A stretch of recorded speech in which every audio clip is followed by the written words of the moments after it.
Olá, eu sou César Portugal, este é meu canal e mais um dia aqui com você para lermos juntos o Catecismo da Igreja Católica. Hoje nós vamos começar do parágrafo 2464 e vamos adentrar no 8º mandamento, quase finalizando aí os mandamentos, mas hoje vamos no 8º. Não apresentarás falso testemunho contra o seu próximo. Vamos lá, vamos destrinchar isso e vamos pedir ao Espírito Santo que nos ilumine, que nos dê o discernimento para entendermos bem cada palavra que aqui é apresentada, cada instrução, para que possamos cada vez mais nos assemelharmos com o próprio Deus. Não é fácil, mas é uma tarefa que Ele mesmo nos convida. Venha, Espírito Santo, nos dar força, temperança, a vontade de seguir a Deus. Suscita em nós esse ardor pelo próprio Deus. Amém. Não apresentarás falso testemunho contra teu próximo. Ouvistes também o que foi dito aos antigos: não jurarás falso, mas cumprirás os teus juramentos feitos ao Senhor. O 8º mandamento proíbe falsear a verdade nas relações com os outros. Essa prescrição moral decorre da vocação do povo santo a ser testemunha de seu Deus, que é e quer a verdade. As ofensas à verdade exprimem por palavras ou atos a recusa de abraçar a retidão moral. São infidelidades fundamentais a Deus e, neste sentido, minam as bases da aliança. Viver na verdade. O Antigo Testamento atesta: Deus é fonte de toda a verdade. Sua palavra é verdade. Sua lei é verdade. Tua fidelidade dura por todas as gerações. Uma vez que Deus é veraz, os membros de seu povo são chamados a viver na verdade. Em Jesus Cristo, a verdade de Deus se manifestou plenamente, cheio de graça e verdade. Ela é a luz do mundo, é a verdade. Aquele que crê nele não permanece nas trevas. O discípulo de Jesus permanece em sua palavra para conhecer a verdade que liberta e santifica. Seguir Jesus é viver do Espírito da verdade, que o Pai envia em seu nome e conduz a toda a verdade. Jesus ensina a seus discípulos o amor incondicional da verdade. Seja o vosso sim, sim e o vosso não, não. O homem tende naturalmente para a verdade. É obrigado a honrá-la e testemunhá-la. É postulado da própria dignidade que os homens todos, por serem pessoas, se sintam, por natureza, impelidos e moralmente obrigados a procurar a verdade, sobretudo a que concerne a religião. São obrigados também a aderir à verdade conhecida e a ordenar toda a vida segundo as exigências da verdade. A verdade, como retidão do agir e da palavra humana, tem o nome de veracidade, sinceridade ou franqueza. A verdade ou a veracidade é a virtude que consiste em se mostrar verdadeiro no agir e no falar, evitando a duplicidade, a simulação e a hipocrisia. Os homens não poderiam viver juntos se não tivessem confiança recíproca, quer dizer, se não manifestassem a verdade uns aos outros. A virtude da verdade devolve ao outro o que lhe é devido. A veracidade observa um justo meio entre aquilo que deve ser expresso e o segredo que deve ser guardado. Implica a honestidade e a discrição. São Tomás de Aquino diz que, por justiça, um homem deve honestamente ao outro a manifestação da verdade. O discípulo de Cristo aceita viver na verdade, isto é, na simplicidade de uma vida, conforme o exemplo do Senhor, permanecendo em sua verdade. Se dissermos que estamos em comunhão com Ele, mas caminhamos nas trevas, estamos mentindo e não praticamos a verdade. Dar testemunho da verdade. Diante de Pilatos, Cristo proclama que veio ao mundo para dar testemunho da verdade. Cristão, não te envergonhes de testemunhar a favor de nosso Senhor. Nas situações em que requer a declaração da fé, o cristão deve professá-la sem equívoco, a exemplo de São Paulo,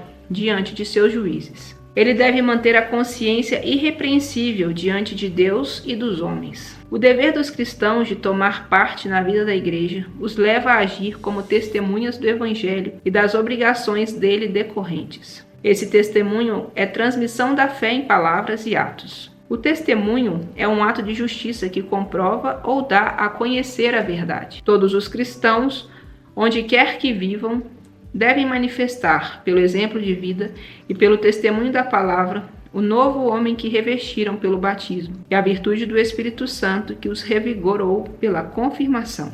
O martírio é o supremo testemunho prestado à verdade da fé. Designa um testemunho que vai até a morte. O mártir dá o testemunho de Cristo, morto e ressuscitado, ao qual ele está unido pela caridade. Dá testemunho da verdade, da fé e da doutrina cristã. Enfrenta a morte num ato de fortaleza. Uma frase de Santo Inácio de Antioquia: deixai-me ser comida das feras, é por elas que me será concedido chegar até Deus. Com o maior cuidado, a Igreja recolheu as lembranças daqueles que foram até o fim para testemunhar a fé. São as atas dos mártires. Constituem os arquivos da verdade escritos em letras de sangue. Também uma frase de Santo Inácio de Antioquia: de nada me servirão os encantos do mundo e dos reinos deste mundo. Melhor para mim é morrer para me unir por Jesus Cristo do que reinar até as extremidades da terra. É a Ele que morreu por nós que eu procuro. É a Ele que ressuscitou por nós que eu quero. Aproxima-se o momento em que serei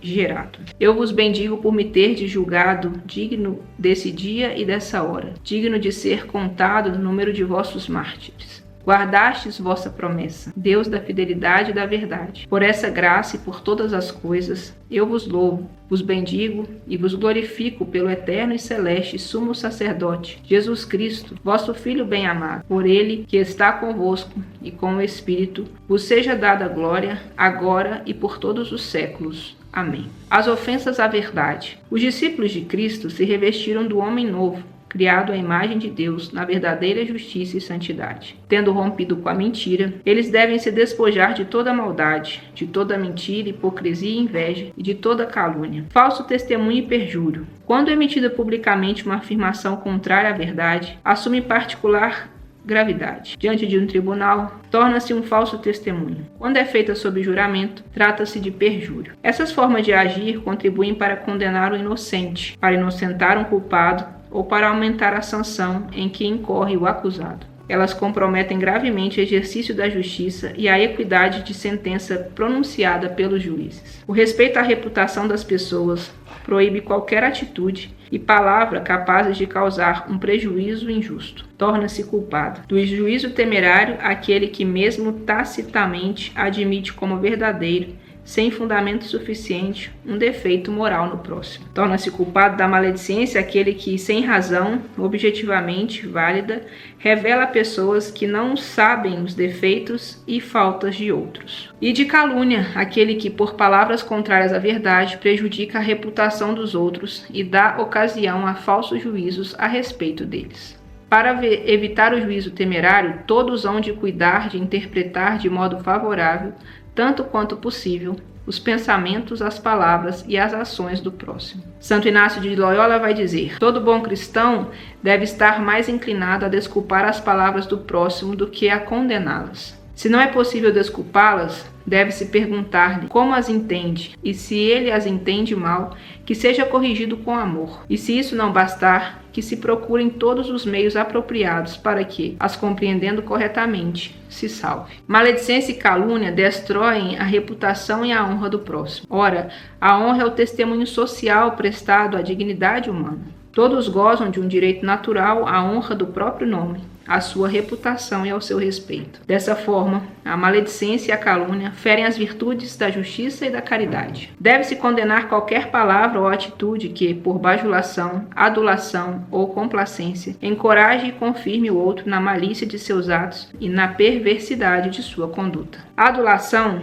é uma falta grave, quando cúmplice de vícios ou de pecados graves. O desejo de prestar serviço ou a amizade não justificam a duplicidade da linguagem. A adulação é um pecado venial, quando deseja somente ser agradável, evitar um mal, remediar uma necessidade, obter vantagens legítimas. A arrogância ou fanfarronice constitui uma falta contra a verdade. O mesmo vale para a ironia, que visa depreciar alguém, caricaturando de modo malévolo um ou outro aspecto de seu comportamento. A mentira consiste em dizer o que é falso com a intenção de enganar. O Senhor denuncia na mentira uma obra diabólica. O vosso pai é o diabo, nele não há verdade. Quando ele fala mentira, fala o que é próprio dele, pois ele é mentiroso e pai da mentira. A mentira é a ofensa mais direta à verdade. Mentir é falar ou agir contra a verdade para induzir ao erro. Ferindo a relação do homem com a verdade e com o próximo, a mentira ofende a relação fundante do homem e de sua palavra com o Senhor.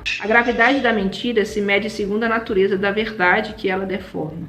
de acordo com as circunstâncias, as intenções daquele que a comete, os prejuízos sofridos por aqueles que são suas vítimas. Embora a mentira em si não constitua senão um pecado venial, torna-se mortal quando fere gravemente as virtudes da justiça e da caridade. A mentira é condenável em sua natureza.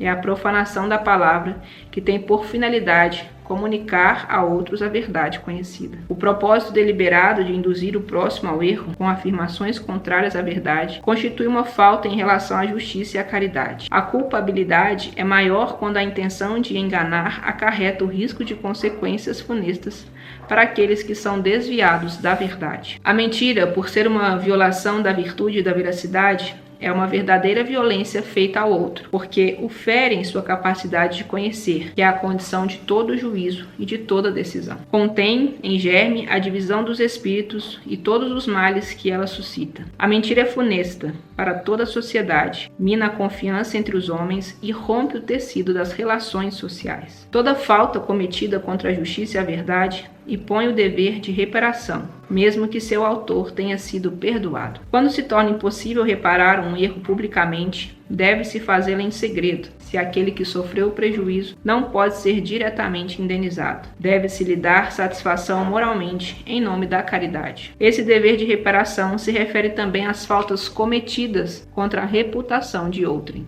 Essa reparação moral e às vezes material será avaliada na proporção do dano causado. Ela obriga em consciência. Então a gente está vendo aqui a gravidade, de se manter uma mentira, de se afastar da verdade e as consequências gravíssimas que isso pode trazer não só para nós, para a nossa vida, para a nossa relação com Deus, para a nossa busca de céu, como para a sociedade como um todo. O respeito à verdade. O direito à comunicação da verdade não é incondicional. Cada um deve conformar sua vida com o preceito evangélico do amor fraterno. Este requer, nas situações concretas, que se avalie se é conveniente ou não revelar a verdade àquele que a pede. A caridade e o respeito à verdade devem ditar a resposta a todo pedido de informação ou de comunicação. O bem e a segurança do outro, o respeito à vida privada, o bem comum são razões suficientes para se calar aquilo que não deve ser conhecido ou para se usar uma linguagem discreta. O dever de evitar o escândalo impõe muitas vezes rigorosa discrição. Ninguém é obrigado a revelar a verdade a quem não tem o direito de conhecê-la.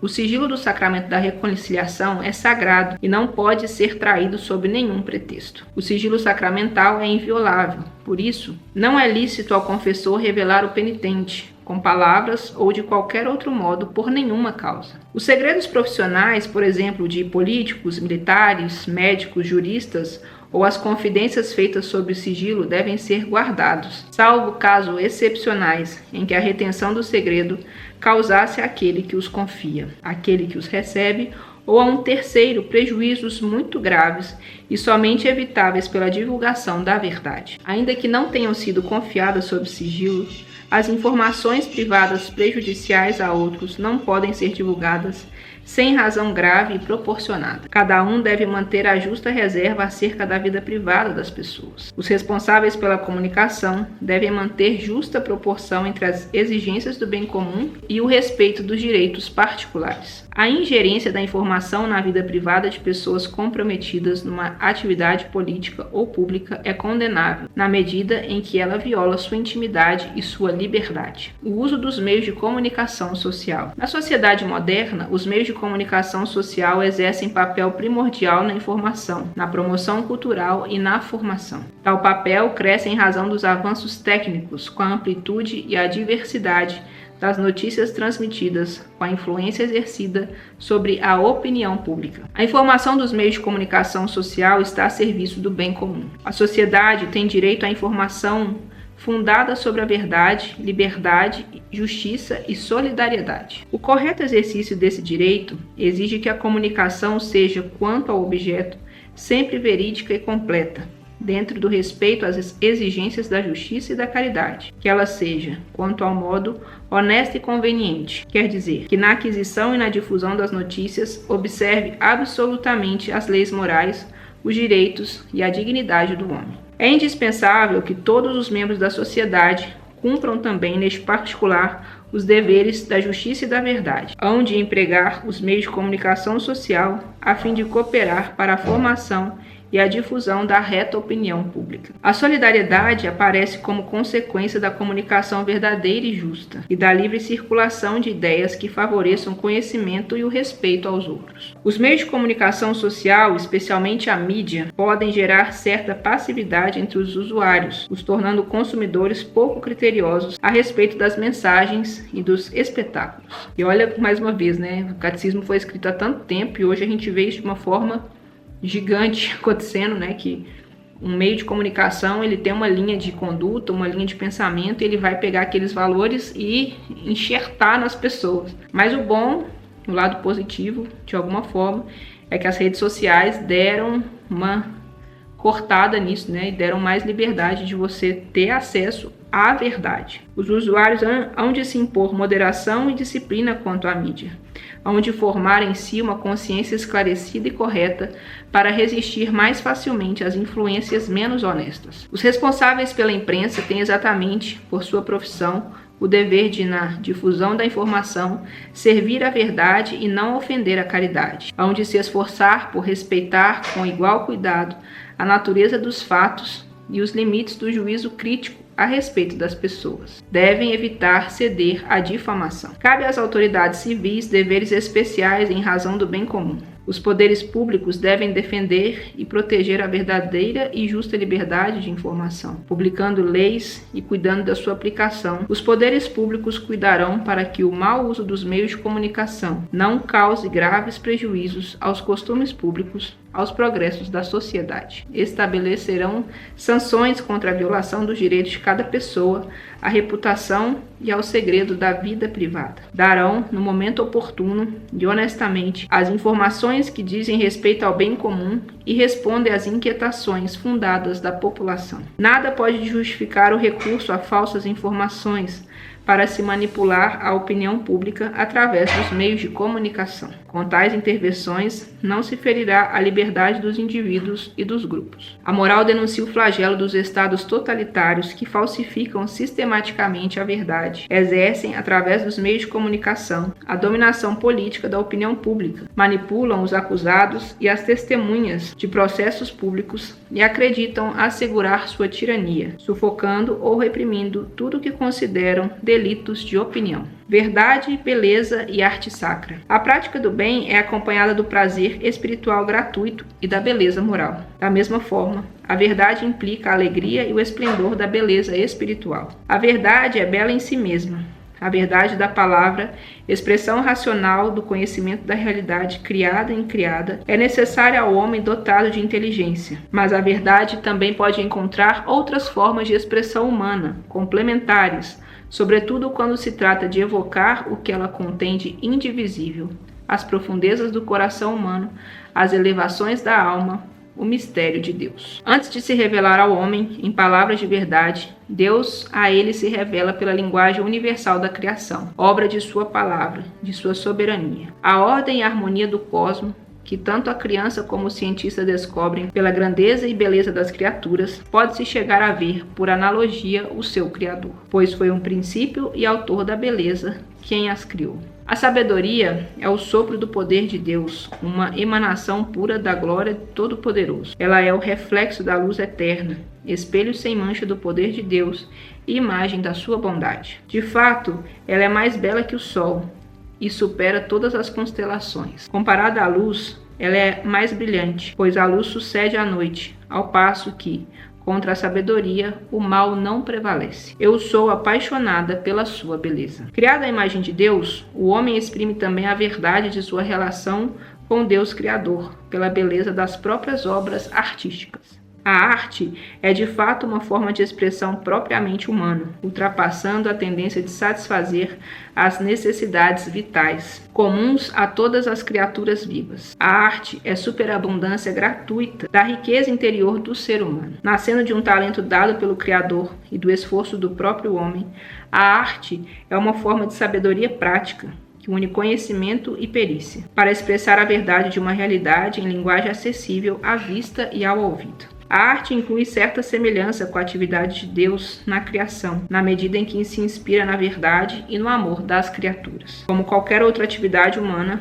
a arte não tem um fim absoluto em si mesma, mas é ordenada e enobrecida pelo fim último do homem. A arte sacra é verdadeira e bela quando corresponde por sua forma à vocação que lhe é própria: evocar e glorificar na fé e na adoração o mistério transcendente de Deus, beleza excelsa de verdade e de amor, revelada em Cristo, resplendor da glória do Pai, a expressão de seu ser, em quem habita corporalmente toda a plenitude da divindade. Beleza espiritual refletida na Santíssima Virgem Maria, Mãe de Deus, nos anjos e nos santos. A arte sacra verdadeira leva o homem à adoração, à oração e ao amor de Deus Criador e Salvador, Santo e Santificador. Por isso, devem os bispos, por si ou por delegação, cuidar de promover a arte sacra, antiga e nova, sob todas as formas e com o mesmo zelo religioso, afastar da liturgia e dos edifícios do culto tudo o que não harmoniza com a verdade da fé e com a autêntica beleza da arte sacra. Resumindo, não darás falso testemunho contra teu próximo. Os discípulos de Cristo se revestiram do homem novo, criado à imagem de Deus, na verdadeira justiça e santidade. A verdade ou a veracidade é a virtude que consiste em se mostrar verdadeira no agir e no falar, fugindo da duplicidade, da simulação e da hipocrisia. O cristão não deve se envergonhar de testemunhar a favor do nosso Senhor, em atos e palavras. O martírio é o supremo testemunho prestado à verdade da fé. O respeito à reputação e à honra das pessoas proíbe toda atitude ou palavra de maledicência ou calúnia. A mentira consiste em dizer o que é falso com a intenção de enganar o próximo. Toda falta cometida contra a verdade exige reparação. A regra de ouro ajuda a discernir nas situações concretas se convém ou não revelar a verdade àquele que a pede. O sigilo sacramental é inviolável.